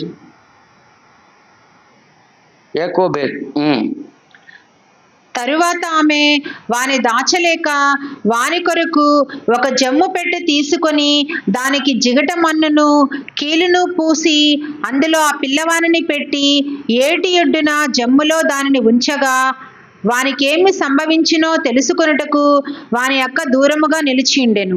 చాలు. ఇక్కడ మనం చూసినట్లయితే కనుక దేవుని యొక్క సన్నిధిలో ఏమని మనం చదువుచున్నాము? ఇక్కడ మోషే తల్లి మోషేని ఏం చేస్తుంటే 3 నెలలు దాచిపెట్టింది. అంటే ఆ రోజులు ఏం జరిగిందంటే ఇశ్రాయేలు ప్రజలు ఏసేవు ద్వారా ఐగుప్తు దేశానికి వెళ్ళారు. ఏసేవు ఏం చేశాడంట? ఐగుప్తు దేశానికి ఎందుకు వెళ్ళాడు చెప్పండి, తెలుసు వాళ్ళు? ఐగుప్తు దేశానికి ఏసేపు ఎందుకు వెళ్ళాడు తెలుసు? మీరు పెద్దలు పిల్లలు చెప్పరండి. ఎవరికి రాదా? బైబిల్ తెలీదా? అన్నదమ్ములు అమ్మేశారు. ఏం చేస్తారంట? అన్నదమ్ములు ఏం చేస్తారు? అసూయ చేత తండ్రి ఎక్కువగా ప్రేమిస్తున్నాడు వాడిని, చిన్నవాడిని, వాడికి మంచి బట్టలు కుట్టిస్తున్నాడు ఏంటి. కాబట్టి వీడు ఏం చేస్తాడు?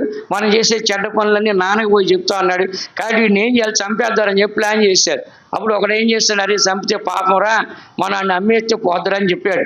అప్పుడు ఏం చేస్తారు? తీసుకుని అతన్ని ఇష్మాయిల్కి అమ్మేశారు. ఇష్మాయిల్ ఏం చేశారు? ఐగుప్తు దేశానికి తీసుకెళ్ళి అక్కడ దాసుడిగా అమ్మేశారు. అక్కడ ఏం చేస్తారు? పోటీపరు కొనుక్కున్నాడు. కొనుక్కొని పోటీపరు దగ్గర పెట్టుకున్నారు. పెట్టుకున్న తర్వాత ఏం జరిగింది చెప్పండి? ఏం జరిగింది? వాళ్ళ భార్య ఆ యేసేపు అక్కడ దాసుడిగా ఉన్నాడు. ఆ తర్వాత చెరసాలను వేశారు.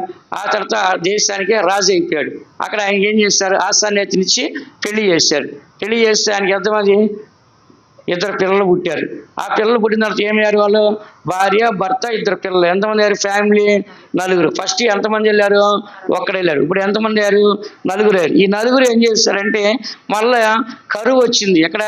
ఆ దేశంలో, కనాన్ దేశంలో. అప్పుడు వీళ్ళందరూ ఎక్కడికి వెళ్ళారు? ఐగుప్తు దేశానికి వెళ్ళారు. ఎంతమంది వెళ్ళారు? 66 మంది. ఎంతమంది అంట? 66 4 ఎంతమంది అయ్యారు? 70 మంది. ఈ 70 మంది కాస్త ఎంతమంది అయ్యారు? 20 లక్షలు అయ్యారు. ఎన్ని లక్షలు అంట? 400 సంవత్సరాలకి ఎన్ని లక్షల మంది అయ్యారు? 20 లక్షల మంది అయిపోయారు. ఇక వాళ్ళకి భయం వేసింది. ఎవరికి? ఐగుప్తులకి. వీళ్ళందరూ కలిసి మనం చంపేసి ఈ దేశాన్ని తీసేసుకుంటారేమో, అందుకని మనం ఏం చేద్దాం? ఇక్కడి నుంచి మగ పిల్లలు పుడితే వాళ్ళని చంపేద్దాము, వాళ్ళకి వారసులు లేకుండా. ఆడపిల్లలు పుడితే మనం పెళ్లి చేసుకుందాం ఉంచుకొని అని చెప్పి ప్లాన్ చేసి ఏం చేస్తారంటే కానుపు జరిగిన వెంటనే మగబిడ్డ అయితే అక్కడే చంపేస్తారు, ఆడబిడ్డ అయితే కనుక ఉంచుతారు. పెద్ద అయిన తర్వాత వాళ్ళు పెళ్లి చేసుకోవచ్చు, వాళ్ళు మన వారసులు అవుతాయి ప్లాన్ చేశారు. అయితే ఈ తల్లికి ఆ బిడ్డను చంపడానికి ఇష్టం లేక ఎవరో తెలియకుండా 3 నెలలు దాచింది. దాచిన తర్వాత ఏం చేసిందంటే ఇక నా వల్ల కాదు, ఇది పెద్దవాడు అరుస్తాడు, కేకలు వేస్తున్నాడు, బయటికి శబ్దం అంటే ఈయన చంపేస్తారని చెప్పి ఒక జమ్ము పెట్టి తయారు చేసి దానికి గమ్ము పూసి దాంట్లో పెట్టి ఏం చేసింది? ఒక ఏట్లో వదిలిపెట్టింది. వదిలిపెడితే వాళ్ళ అక్క ఏం చేస్తుంది? వెనకాల ఏటి కాలం గట్టినే వెళ్తా ఉంది. వెళ్తా ఉంటే ఆ ఏట్లో రాజకుమార్తె ఏం చేస్తారు? స్నానం చేస్తారు. వాళ్ళు స్నానం చేసే సందర్భంలో ఏం చేసిందంటే ఆ రాజకుమార్తె ఆ పెట్టేయండి, ఓపెన్ చేయండి అంటే చూస్తే పిల్లోడు చాలా బాగున్నాడు, చాలా అందంగా ఉన్నాడు. అప్పుడు వెంటనే మోషే వాళ్ళ అక్క వెనకాల ఫాలో అవుతుంది కదా. ఆ రాజకుమార్తె వాడిని పెంచడానికి ఒక దాన్ని నేను తీసుకురామంటావా? ఒక ఐగుప్తురాలిని ఇదే అంటే యూదురాలి ఏమంటారు? ఎబ్రీరాని తీసుకురామంటావా అని అడిగేది తెల్లి. సార్ తీసుకుంటే ఇంపో ఏం చేద్ది? వాళ్ళ అమ్మనే తీసుకొస్తుంది. వాళ్ళ అమ్మ మోషే కలిసి ఎక్కడ పెరిగారు? రాజు ఇంట్లో పెరిగారు. ఎక్కడ పెరిగారంట? రాజు ఇంట్లో పెరిగారు. అయితే ఇక్కడ మనం చూసినట్లయితే ఇక్కడ మనం ఏం చదువుతున్నామంటే, మొదటగా శారమ్మ తన కుమారుని వారసుని చేసుకుంది. హాగరు తన కుమారుడు ప్రాణం కాబట్టి రాజుని చేసుకుంది. కానీ రెబెకా ఏం చేసిందంట? తేడా కొట్టింది. ఏమైందంట? ఏం చేసింది? ఒకరిని మోసగాడిగా తయారు చేసింది, ఒకరిని ఏం చేసిందంట? శాపగ్రస్తుడిగా తయారు చేసింది. దేవుడు కూడా ఏం చేశాడు? వాడినే ప్రేమించాడు, వీడిని ఏం చేశాడంట? ద్వేషించేసి. కానీ అలా ఉండకూడదు. మనం ఇక్కడ చదువుతున్న తల్లి ఎవరంటే ఈ తల్లి? యెకోబేదు అంటే మోషే తల్లి. ఆమె ఏం చేస్తుందంట? మోషే మీద ప్రేమతో ఏం చేస్తుందంట? గొప్ప నాయకుడిని తయారు చేసింది. ఎవరిని తయారు చేసిందంట? గొప్ప నాయకుడు. చెప్పండి. మోషే ఎవరంట? 20 లక్షల మంది ప్రజలు నడిపించగలిగే ఒక నాయకుడు. ఎర్ర సముద్రത്തെ పాయలు చేయగలడు, యోర్దాను వస్తే పాయలు చేయగలడు, బండలోంచి నీళ్లు రప్పించగలడు, ఆకాశం నుంచి మన్నా కురిపించగలడు, ఆకాశం నుంచి పూరేళ్లు కురిపించగలడు. ఇలాంటి శక్తి సామర్థ్యం గలవాడు ఎవరంట? మోషే. ఎన్ని దేశాలైనా దాటుకొని వచ్చేటప్పుడు ఎంతమంది అయినా యుద్ధం చేయగల శక్తి సామర్థ్యం ఉన్నది మోషే. దేవుని ముఖాముఖిగా 40 రాత్రులు 40 పగల్లో చూడగలిగిన వ్యక్తి ఎవరు? మోషే. కాబట్టి దేవుని బిడ్డలైన మనందరం కూడా మొట్టమొదటిగా ఇశ్రాయేలుకి 10 ఆజ్ఞలు తీసుకొచ్చింది ఎవరు? మోషే. ఇశ్రాయేలు ప్రజలకి కానాను దేశాన్ని తీసుకొచ్చింది ఎవరు? కానాను దేశాన్ని తీసుకొచ్చింది మోషే. ఐగుప్తు దేశం నుంచి బయటికి తీసుకొచ్చింది బానిసత్వం నుంచి ఎవరు? మోషే. అందుకని ఇక్కడ చదువుతున్న వాక్యంలో దేవుని బిడ్డలైన మనందరం మోషే ఒక గొప్ప నాయకుడిగా వాళ్ళ అమ్మ చేసుకుంది. ఆ రోజు వాళ్ళ అమ్మ కనుక చంపేస్తుంటే మోషే ఎంత గొప్పవాడు అయ్యేవాడా? ఇన్ని లక్షల మంది ప్రజలు నడిపించేవాడా? మోషే చరిత్రలో ఇంత గొప్పవాడు నిలిచేవాడా? అందుకే మోషేని చూడండి, దేవుడు భూమి మీద చనిపోయాడు. మోషే ఆనోకు భూమి మీద చనిపోలా, తీసుకుని వెళ్ళిపోయాడు. ఏలియా భూమి మీద చనిపోలా, ఏలియాని తీసి వెళ్ళిపోయాడు. కానీ మోషే భూమి మీద చనిపోయాడు. కానీ ఆయన శవం ఇంతవరకు కనబడలే. ఎవరికి? ఎవరి శవం? మోషే. దేవుడు దాచిపెట్టేశాడు. ఎందుకని? ఒకవేళ మోషే శవం అంటే మోషే మా దేవుడు అని చెప్పేసి ఏం చేసేవాళ్ళు? వీళ్ళందరూ ఆరాధన చేసేవాళ్ళు, విగ్రహారాధనగా మారిపోయేవాళ్ళు. మోషేనే ఆరాధన చేసే దేవుడు ఉండేవాడు కాదు. మోషేనే మాకు 10 ఆజ్ఞలు ఇచ్చాడు, మోషేనే మా దేవుడు అని చెప్పేసి ఏం చేసేవాళ్ళు? మోషేని దేవుడిగా ఆరాధించేవాళ్ళు. అలా చేస్తారని చెప్పేసి దేవుడు ఆ డెడ్ బాడీ ఎక్కడ ఇంతవరకు కనపడలే అక్కడ. కానీ బైబిల్లో ఒక మాట రాస్తుంది. ఏమని రాస్తుంది? మోషే యొక్క శరీరం దగ్గర దేవదూతలు సాతాను కొట్లాడారంట. దేవదూతలు ఆయన బాడీ తీసుకెళ్ళడానికి వచ్చారంట. సైతాన్ ఏం చేస్తుంది? అతను తీసుకెళ్ళడానికి వీలు లేదు, ద్రోహుల్లారా వినండి అని చెప్పి తిట్టాడు కదా, బండని కొట్టాడు కదా, పలకలు పగలగొట్టాడు కదా, తప్పు చేశాడు కదా, ఎలాగో పరలోకాన్ని తీసుకెళ్తాయంటే నోరు మూయి, దేవుడు ఆజ్ఞాపించాడని చెప్పి దేవదూతలు తీసుకెళ్లారు. ఇప్పుడు డెడ్ బాడీ ఎవరు తీసుకెళ్లారు? దేవదూతలు తీసుకెళ్లారు. ఎక్కడ పెట్టారు? చెప్పండి. ఎవరికి తెలియదు, ఎవరికి తెలియదు. అదొక సీక్రెట్. దేవుడు పెట్టాది. ఎవరు పెట్టారన్నా? దేవుడు ఎక్కడ పెట్టాడు ఇంతవరకు ఎవరికి కనపడలే. అందరినీ అబ్రహాం సమాధి ఉంది, దావీదు సమాధులు, ఇప్పటికీ అన్ని సమాధులు అన్ని దేశాలు ఉన్నాయి. కానీ మోషే సమాధి ఎక్కడుందో అమ్మ మీరు యెరూషలేముకి వెళ్ళారు కదా, మోషే సమాధి చూసారా? ఉందా సమాధి? లేదు. అన్నీ చూస్తుంటారు మీరు, కానీ అది మాత్రం లేదు. యెరూషలేముకి వెళ్తే అక్కడ చూపిస్తారు. అక్కడ మీకు మోషే ఆ రోజు దేవుడు దర్శించిన పొద ఇప్పుడు ఉంది, ఇంకా ఆ పొద ఉంది అక్కడ, అన్నీ ఉన్నాయి. కానీ ఏది లేదు? చెప్పండి. మోషే కాలంలో అన్ని కార్యాలు ఉన్నాయి. ఆ బండ, నీళ్ళు వచ్చిన బండ అక్కడే ఉంది. ఏ బండలో నీళ్ళు వచ్చినాయో, ఏ బండ నీళ్ళు తాగారో అది అక్కడే ఉంది. లోతు బారి తిరిగి చూస్తుంది కదా, ఆ ఉప్పు స్తంభం అక్కడే ఉంది. అన్నీ ఉన్నాయి. కానీ ఏది లేదు? మోషే సమాధి లేదు. కాబట్టి మోషే తల్లి ఏం చేస్తుందంటే గొప్ప నాయకుడిని చేస్తుంది. ఎవరి నాయకుడైనా? దేవుని నాయకుడు. ఎవరి నాయకుడు అంట? దేవుని కోసము, దేవుని ప్రజల కోసము మోషేని దేవుడు ఏం చేస్తుందంట ఏర్పరచుకొని మోషేకు తోడుగా ఉండి దైవ కార్యాలన్నీ కూడా, దేవుడు చేయాల్సిన కార్యాలన్నీ కూడా దేవుడు ఎవరి చేత చేపించాడు? మోషే చేత. దేవుడు అభిషేకించాల్సిన అహరోను కుటుంబస్తు అందరూ కూడా ఎవరి చేత అభిషేకించాడు? మోషే చేత అభిషేకించాడు. మోషేనే చీఫ్ పాస్టర్, మోషేనే ప్రధాన పాస్టర్ అన్నమాట. అరే మోషేని ఏం చేశాడు? వాళ్ళని సేవకులుగా అభిషేకించాడు, యాజకులుగా అభిషేకించాడు, రాజులుగా అభిషేకించాడు, ప్రవక్త ఇలాగ అన్ని అభిషేకాలు అక్కడి నుంచే వచ్చినాయి. అందుకని దేవుని బిడ్డని మనందరూ కూడా యెకోబేదని ఆ యొక్క మోషే తల్లి తన కుమారుడిని ఏం చేస్తుంట గొప్ప నాయకుడిని చేసుకుంది. ఐదోది మనం చూసినట్లయితే హన్న. ఎవరంట? అన్న తన కుమారుడిని సమూయేలుని చరిత్రలో గొప్పవాడు చేస్తుంది. మొదటి సమూయేలు 3:20 వాక్యం చదవండి.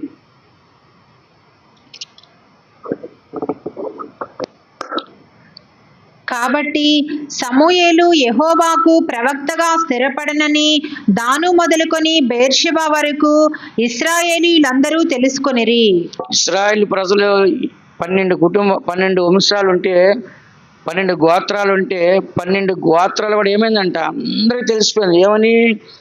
ఏమని సమూయేలు గొప్ప ప్రవక్త అని చెప్పేసి దాని మొదలుకొని బెయేర్షెబా వరకు, ఈ చివరి నుంచి ఆ చివరి వరకు కూడా గొప్ప ప్రవక్తని అందరికీ తెలిసిపోయింది. అందుకని దేవుని బిడ్డలైన మనము ఇక్కడ మనం చదువుతున్న ఇదే 1 సమూయేలు 2వ అధ్యాయం 19వ వాక్యం చదవమ్మా. 2:19 చదువు. వాని తల్లి వానికి చిన్న అంగీ ఒకటి కుట్టి ఏటేటా బలి అర్పించుటకు తన పెనిమిటితో కూడా వచ్చినప్పుడు దాన్ని తెచ్చి వానికి ఇచ్చుచూ వచ్చెను. అన్న ఏం చేస్తుంది? గొడ్రాలుగా ఉండి నాకు పిల్లలు కనుక ఇస్తే నేను మొదటి బిడ్డను ఏం చేస్తాను, సేవకి ఇచ్చేస్తాను మొక్కుబడి చేసుకుంది. అప్పుడు ఏం చేస్తాడు దేవుడు? ఆమె గర్భం ధరించి ఆమెకు సంతానం ఇచ్చాడు. బిడ్డనిస్తే ఏం చేస్తాడు? ఆ యొక్క అన్న ఏం చేస్తుంది? ఆ సమయాలు ఏం చేసిందంట, తీసుకొచ్చి ఏలి అని యాజకుడికి ఇచ్చేసి దేవుని మందిరంలో సేవ చేయడానికి ఇచ్చేసింది. ఆయన ఇచ్చేసిన తర్వాత ఆయన ఏం చేస్తాడు? చిన్న వయసు నుంచి సేవ చేసే వ్యక్తి ఎవరైనా బైబిల్లో? చిన్న వయసు నుంచి దేవుని మందిలో పాలు తాగటం మానేసిన మరుసటి దినం నుంచి ఆయన చిన్న వయసు నుంచి సేవ చేసే వ్యక్తి అంటే ఎవరు? సేవకుడు సమూయేలు. అది గుర్తుపెట్టుకోండి. సమూయేలు 3 సేవలు చేశాడు. ఎన్ని సేవలు అంట? 1 ప్రవక్త సేవ చేశాడు, ప్రవచించేవాడు. యాజకుడు సేవ చేసేవాడు, బలులు అర్పించేవాడు. న్యాయాధిపతి సేవ చేశాడు, జడ్జిమెంట్ చేసేవాడు. ఇట్లాగా 3 రకాలైన సేవలు చేసిన ఒక గొప్ప బిడ్డగా ఏం చేస్తుందంట తల్లి అతన్ని తీర్చిదిద్దుకుంది. గొప్ప ప్రవక్తగా, చరిత్రలో గొప్ప ప్రవక్తగా. అందుకని 99వ కీర్తన 6 వాక్యాలు ఏమని చెప్తున్నాడు దేవుడు?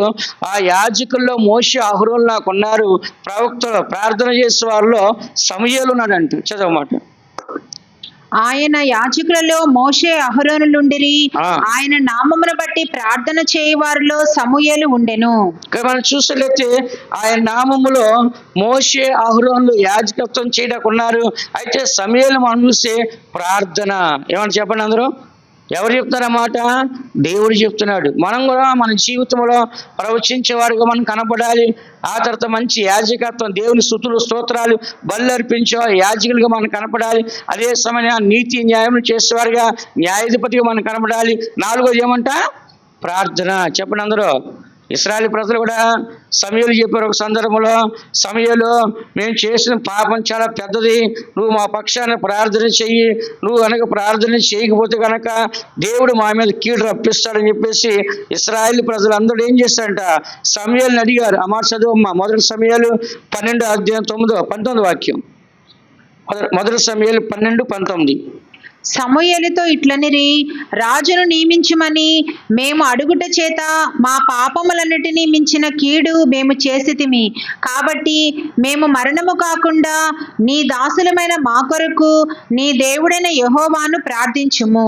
చూసారా, మేము పాపం చేశాము, మేము చచ్చిపోతాము. ఇప్పుడు మేము చావకుండా ఏం చేయాలంటే నువ్వు మా కోసం నీ దేవునికి ఏం చేయాలంట? ప్రార్థన చేయి. దేవుడు ఎవరు ప్రార్థన ఆలకిస్తాడు? సమూయేలు ప్రార్థన ఆలకిస్తాడు. సమూయేలు ప్రార్థన చేస్తే వెంటనే దేవుడు జవాబు ఇస్తాడు. అందుకనే దేవుడు మనం చూస్తే ఈయన ఎన్ని రకాల సేవలు చేశాడు? 1 ప్రవక్త, 2 యాజకుడు, 3 న్యాయాధిపతి, 4 ప్రార్థన. కాబట్టి మన చరిత్రలో ఒక సమూయేలులాగా మనం కనపడాలి. ఏంటి? ఒక సమూయేలు అంటే ఒక జీవితం మనలో ఉండాలి. మన పిల్లలకు కూడా అలా ఉండాలి. తల్లులు కూడా ఏం చేయాలంట? పిల్లోని కనేస్తే చాలు, పిల్లోడు గొప్పవాడు అవ్వాలి, గొప్పగా ఎదగాలి, ఉన్నత స్థాయిలో ఉండాలి, దేవుని బిడ్డగా ఉండాలి, ఆత్మీయంగా ఉండాలి, సేవకుడిగా ఉండాలని కోరుకోవాలి. ఈ దినాన్ని ఎవరిని అడిగిన ఏమంటున్నారు? మా అమ్మాయి డాక్టర్ అవ్వాలి, మా అమ్మాయి సినిమా ఏంటి ఇంజనీర్ అవ్వాలి, మా అమ్మాయి ఐపీఎస్ అవ్వాలి, మా అమ్మాయి ఐఏఎస్ అవ్వాలి, మా అమ్మాయి ఇంకోటి అవ్వాలి, మా అబ్బాయి అవ్వాలి చెప్పేసి చెప్తున్నారు. కానీ మా బిడ్డ సేవకుడు అవ్వాలని ఎవరు అంటలేదు. నా దగ్గరకు వచ్చి ఏ ఒక్కరు కూడా నా కూతురు, నా కొడుకు సేవకుడు అవ్వాలని ఎవరు ప్రాధాన్యతతో నన్ను అడగలేదు. నన్ను ఇంతవరకు ఎవరు అడగలేదు. రాత్రి మా సిస్టర్తో డిస్కషన్ చేస్తాడు. ఆమె అంటుంది, ఒక కుటుంబంలో 3 సిస్టర్లు సేవకు వచ్చారు పెంతెకోస్తులో. వాళ్ళు ఇప్పటికి ఉన్నారు. 3 మంచిగా పీజీ చేస్తున్నారు. అలాంటి మంచి చదువుకున్న కుటుంబంలో నుంచి వాళ్ళు వచ్చి 3 సేవ చేస్తారు. అప్పుడు వాళ్ళ ఫాదర్ చనిపోయాడు. ఆ తర్వాత వాళ్ళ అమ్మ కూడా సేవకు వచ్చేసింది. అయితే వీళ్ళమ్మ వాళ్ళ సావుకు పోయిందంట. పోయి చూసి వాళ్ళ ముగ్గురు అమ్మాయిలు సాక్ష్యం చెప్తుంటే తెల్ల బట్టలు వేసుకొని వీళ్ళమ్మ సంతోషపడిందంట. ప్రభా, ఆ తల్లి గర్భంలోంచి ముగ్గురిని సేవ చేస్తున్నావు, నా గర్భంలో ఉన్న ఒక బిడ్డను తీసుకో ప్రభా, అంత ధన్యత నాకుందా, అంత అర్హత నాకుందా, నీకు ఇవ్వాలని నాకు ఆశ ఉంది ప్రభా అంటే ఈమెను దేవుడు సేవకు ఇచ్చాడు. ఆమె గర్భంలోంచి ఆమె సంతోషంగా బిడ్డని సేవ పంపించింది. ఈరోజు దేవుని ఇంట్లో దేవుని సేవ చేస్తూ దేవుని కొరకు జీవిస్తాము. కాబట్టి దేవుని బిడ్డ మన అందరం కూడా కోరుకోవాలి, రేపు మీ కడుపులో పుట్టే బిడ్డ ఒక మంచి సేవకుడిగా పుట్టాలి, ఒక మంచి సేవకుడిగా ఉండాలి. ఏంటి, ప్రపంచంలో ఎంతో మందికి దేవుని సేవ చేయాలి, ఎంతోమందిని రక్షించాలి, ఎంతోమంది పరలోకాన్ని నడిపించాలి, దైవ కార్యాలు మోసేలాగా ఆ బిడ్డ ద్వారా జరగాలి చెప్పేసి మనం కోరుకోవాలి. అంత మాత్రమే కాదు, ఒకవేళ మన జీవితంలో అలా జరగాలి మనం కోరుకుంటే కూడా దేవుడు తప్పకుండా మనల్ని చేస్తాడు. ఇప్పుడు చూడండి, పాస్టర్లే కాదు, లేడీ పాస్టర్లు ఎక్కువైపోతున్నారు సేవ చేసేవాళ్ళు. ఎవరంట? లేడీ పాస్టర్లు. లేడీస్ కూడా, సిస్టర్స్ కూడా ఏం చేస్తారు, చాలామంది సేవ చేస్తారు. ఇప్పుడు వాళ్ళే అన్ని చేసేస్తారు, వాళ్ళే బాప్టిస్ట్ ఇచ్చేస్తారు, వాళ్ళే దెయ్యాలు వెళ్ళగొట్టేస్తారు, వాళ్ళే రోగులు స్వస్థపరుస్తారు. ఇట్లా ఎన్నో కార్యాలు ఏం చేస్తారు, వాళ్ళు చేస్తున్నారు. అందుకని దేవుని బిడ్డలారా, మనము దేవునికి సన్నిధానంలో ఈ సత్యాన్ని మనం చదువుతున్నాం. ఎల్లప్పుడూ మనం ఏం చేయాలంటే, అన్న తన కుమారుని చరిత్రలో గొప్పవాడిగా చేస్తుంది. ఇప్పుడు ఎంతమంది ఉన్నాం మనం? శారం ఏం చేసిందంట, తన ప్రేమతో తన కుమారుని వారసుని చేసుకుంది. హాగర్ ఏం చేసిందంట, ప్రేమతో తన కుమారుణ్ణి ప్రాణం కాపాడి ఒక రాజుని చేసుకుంది. రిబకా ఏం చేసిందంట, చెప్పండి, రిబకా ఏం చేసింది? ఒకడు మోసగాన్ని చేసింది, ఒకడు శాపగ్రస్తం చేసి. చెప్పండి, నేను క్లారిటీగా చెప్పాక ఇందాక మీకు. అలాంటి తల్లిగా ఉండకూడదు, ఇద్దరు బాగుండాలని కోరుకోవాలి, ఇద్దరిని సమానంగా మనము పెంచాలి. తర్వాత యొకోబేదు, మోషే తల్లి, ఆమె ఏం చేసిందంట, మోషేని గొప్ప నాయకుడిగా చేసింది. ఆ తర్వాత ఎవరంట, అన్న. చాలా టైం అవుతుంది, వచ్చే వారం చెప్తానులే మిగతాది. 11:55 అయింది. స్టూడెంట్స్ వచ్చి త్వరగా వెళ్ళాల్సి ఉంటుంది. సరే, అందరూ కళ్ళు మూసుకోండి. దేవుని బిడ్డలారా, మనము ఈ దినాన 5 తల్లుల గురించి విన్నాం. ఎంతమంది తల్లులు అంట? 5 తల్లులు. 5 తల్లులో బెస్ట్ తల్లి ఎవరు చెప్పండి? చెప్పండి. అన్న ఫ్యాన్స్ ఎక్కువన్నారు ఇక్కడ. ఎవరంటే చెప్పండి, ఎవరంట? అందరికంటే మంచి తల్లి ఎవరు? కొంతమంది మోషే అన్నారు. మోషే ఫ్యాన్స్ కూడా ఉన్నారు ఇక్కడ. సరే, ఓకే. మోషే తల్లి బాగానే పెంచింది, అన్న తన బిడ్డని బాగానే పెంచింది. శారా కూడా ఏం చేసిందంట, శారా కూడా తన బిడ్డని బాగా పెంచింది. ఆ తర్వాత ఇంకెవరు? రిబకా మాత్రమే ఫెయిల్ అయింది. ఫెయిల్ అయిందా, పాస్ అయిందా? చెప్పండి అందరూ. ఏమైందంట ఆమె? రిబకా ఎక్కడ అసలు స్టార్టింగ్ రిబకా ఎక్కడ ఫెయిల్ అయింది చెప్పండి, మీకు తెలుసు ఎవరైనా? ఆమె ప్రెగ్నెన్సీ ఉన్నప్పుడే ఫెయిల్ అయిపోయింది. ఆమె ఇద్దరు కొట్టుకున్నారు అప్పుడే కడుపులో. అయ్యా దేవా, నా వల్ల కాదు, నేను చచ్చిపోతాను, ఈ కడుపులో బాధ నేను భరించలేకపోతున్నాను అని ప్రార్థన చేస్తే దేవుడు చెప్పాడు, అమ్మా నీ కడుపులో 2 ఉన్నారు, ఒకడు మోసగాడు, ఒకడు మంచోడు అని అక్కడే చెప్పేశాడు. అంటే ఆమె కడుపులోని 2 కూడా గడిబిడి చేస్తా ఉన్నారు, కొట్టుకున్నారంట. ఎక్కడ చెప్పండి? తల్లి గర్భంలో ఏం చేస్తుందంట, కొట్టుకున్నారంట. కాబట్టి పెద్దోడు బయటకు వస్తాడు, చిన్నోడు ఏం చేస్తాడు, వాడు కాలు పట్టుకొని బయటకు వచ్చాడు. ఇంత గ్రేట్ కాదు ఇది. కాబట్టి దేవుని బిడ్డలారా, మనందరం కూడా దేవునికి సన్నిధిలో ఈ 5 తల్లిలో బెస్ట్ తల్లి ఎవరు చెప్పండి? శారా. శారా సూపర్ అనేవాళ్ళు చేతులు పైకి ఎత్తండి. శారమ్మ సూపర్ అనేవాళ్ళు ఒక్కరు. సరే, రెండోది హాగరు సూపర్ అనేవాళ్ళు లేరా? ఒక్కరు. ఆ తర్వాత రిబకా సూపర్ అనేవాళ్ళు ఎవరు లేరా? రిబకా ఫ్యాన్స్ లేరా? ఫ్లాప్ అయిందా? సరే, యొకోబేదు మోషే తల్లి ఆయన గొప్ప నాయకుని చేసింది మోషే తల్లి. ఆ తర్వాత ఎవరు? అన్న ఫ్యాన్స్ ఎంత ఉన్నారు? అన్నకి ఎక్కువ ఉన్నారు. కాబట్టి దేవుని బిడ్డలారా, మనము మన మంచి తల్లి కడుపులో పుట్టాలి, మంచి దేవుని బిడ్డగా మనం మారాలి. మన కడుపులో పుట్టేవాళ్ళు రేపు పొద్దున మంచి బిడ్డలుగా పుట్టాలి, మంచి పిల్లగా ఎదగాలి, పరలోక రాజ్య దేవునితో ఉండాలి. కాబట్టి దేవుని బిడ్డలారా, మన అందరం కూడా ఈ సత్యాన్ని విన్నాం. కాబట్టి మనకు ఒక తల్లి ఉంది. ఎవరు? పైనున్న యెరూషలేము. గలతీ రాసిన పత్రిక 4:25 చూడండి. ఆ ఒక్క వాక్యం చదువు ముగించేస్తాను. గలతీ రాసిన పత్రిక 4 26 వాక్యం, 4:26 నేను చదివేనా? అయితే పైనున్న యెరూషలేము స్వతంత్రంగా ఉంది, అది మనకు తల్లి. చెప్పండి అందరూ, పైనున్న యెరూషలేము స్వతంత్రంగా ఉంది, అది మనకు తల్లి. అందరి కండ్లు మూసుకోండి. దేవుని బిడ్డలారా, మనందరూ కూడా శరీర సంబంధమైన తల్లులుగా ఈ భూమి మీద కనబడుచున్నాం, కానీ ఆత్మీయ తల్లి దేవుడు, ఆయనే మనకి యెరూషలేము ఉన్నాడు. ఆ యెరూషలేము మనకు ఒక తల్లి. అందుకని తల్లి తన బిడ్డని ఆదరించినట్లుగా నేను మిమ్మల్ని ఆదరిస్తాను. యెరూషలేములోనే ఆదరించబడతారో, యెరూషలేమే ఒక తల్లి ఉంది. కాబట్టి ఆ తల్లి మనకి పరలోకంలో ఉంది. మనం సియోన్కి యెరూషలేముకి వెళ్ళబోతున్నాం. ఆ సియోన్లో యెరూషలేములో దేవునితో ఉండబోతున్నాం. ఆయన మహిమల రాకల్లో మనం ఎత్తబడి ఆయన సింహాసనంలో ఆయన కుడిపార్శ్వన మరి మోషే వలె, మరి సమూయేలు వలె, మరి యాకోబు వలె ఇలాగ మనం చూసినట్లయితే కనుక మన జీవితంలో గొప్ప ప్రవక్తలుగా దేవునితో ఉండకు దేవుడు మనకు సహాయించిన గాక, దేవుడు మనల్ని ఆశీర్వదించిన గాక. సేవింతును ప్రేమింతును పూర్ణ హృదయముతో, సేవింతును ప్రేమింతును పూర్ణ హృదయముతో, నీవే నా స్వాస్యమేగా, నీవే నా స్వాస్యమేగా, నీవే నా స్వాస్యమేగా, సేవింతును